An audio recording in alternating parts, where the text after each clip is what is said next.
Hey, Kenny with Heli Expo Land Ground School. We've promised you a video with the Cabri. We've been to the other manufacturers already, so they get their chance to shine here as the last one of what we call the four, right? Robinson, Instrom, Schweitzer, Cabri is now in the picture. All the questions people have asked me in the past, I've said, honestly, I really can't say about the Cabri because I don't know anything about it, and I have never flown one, so it's not fair for me to make really any kind of a comment because I don't know. So these guys are experienced in them. One has flown Schweitzers, others flying Robinsons, so they can maybe give you a little insight, but from moving one to the other. So I'm going to give them both a chance to introduce who they are and just give their spill on what the Cabri's all about. And if somebody's saying, there's a Cabri nearby and there's this other helicopter nearby, which one should I pick? Hopefully these guys can give you some insight on why you would pick pick the Cabri. So whichever one of you wants to start, go ahead. And I'm Henry Sexsmith. I'm a flight instructor with Precision Aviation. We're the U.S. distributor of the Cabri. I'm also a flight instructor. My name's Jordan Wilburn. I'm also the lead mechanic at Precision for the flight school. So been working on these Schweitzers, Robinsons, as well as the Instroms. I've had my hands inside of all of them, but fly these, and I flew Schweitzers beforehand. So that's my experience. Okay. So who wants to let's just get right to the, I can honestly say in my time, I've heard good things.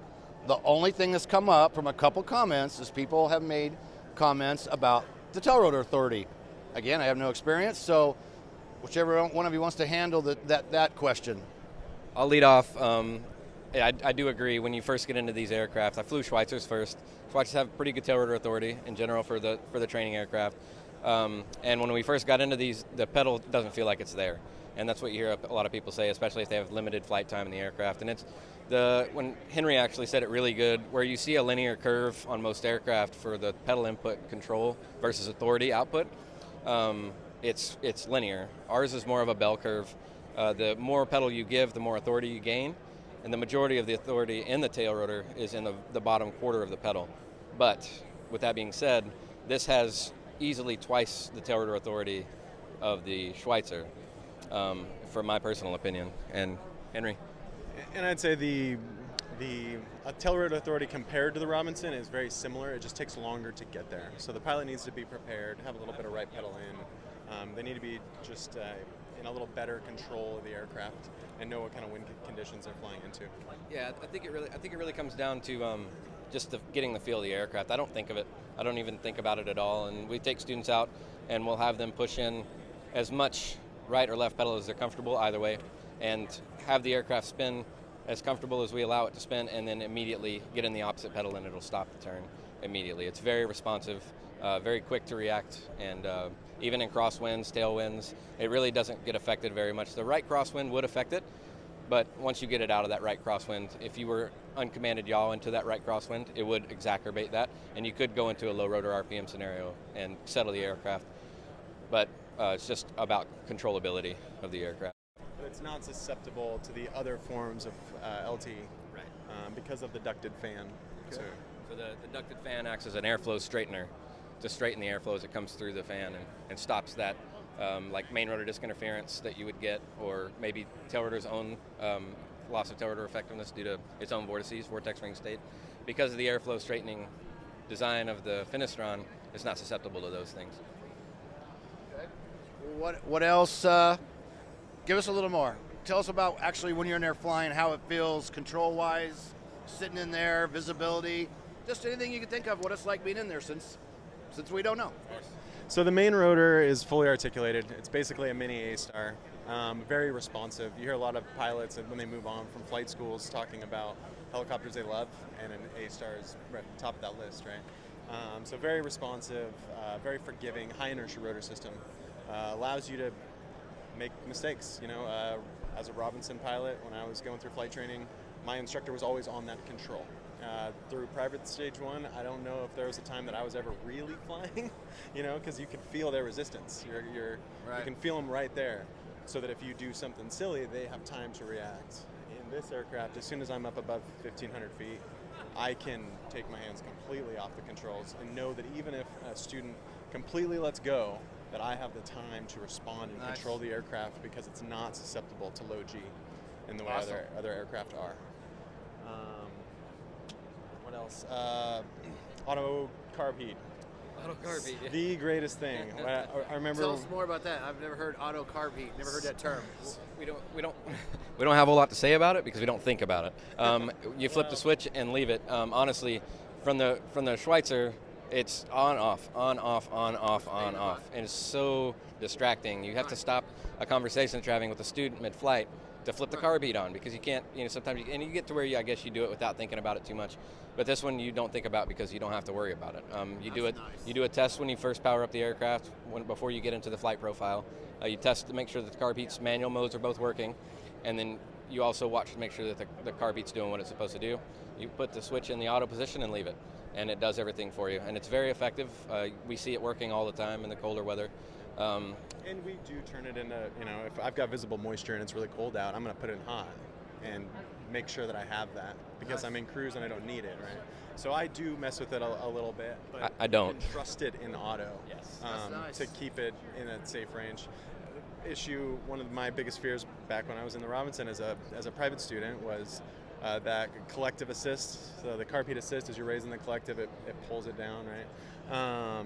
Was forgetting that, out on a solo flight, if I go to take off and I just am, stressed out, making radio calls as a private student or whatever, if I don't raise that, all of a sudden now I have a carb ice situation. So as an instructor sending students out, it is much less stressful in that aspect. Awesome. Yeah, and I would stand next to him. The cyclic input thing. I never had to experience that. What do they call that? T-handle or the T-bar. I never experienced that. That's crazy to me.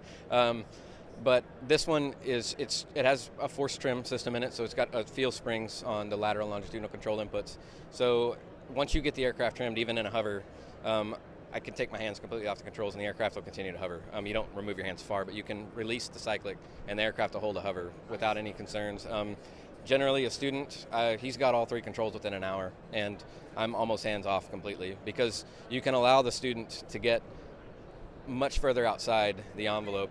My current student, actually one of my current students he's a Robinson transfer, and I had to reteach him the cyclic. He just has this death grip on the cyclic, and he's over controlling with his elbow because the cyclic, they're so hard up on those cyclics in the Robinson, I think.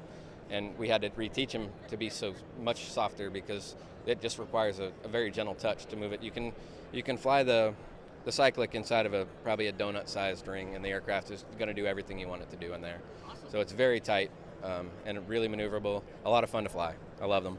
Cool. So here in the Cabri, we have no maximum seat weight. Obviously, weight and balance plays into a factor.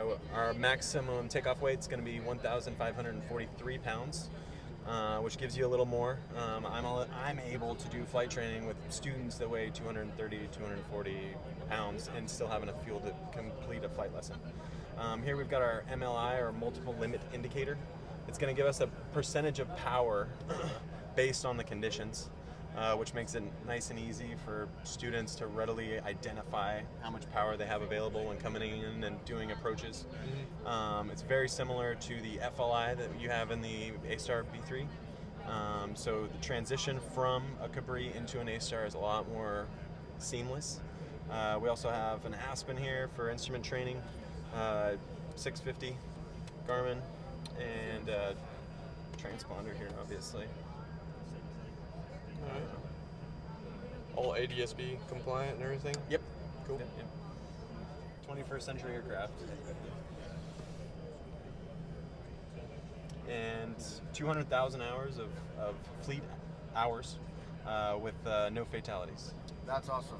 I mean, that's a great record, I would say. Yeah.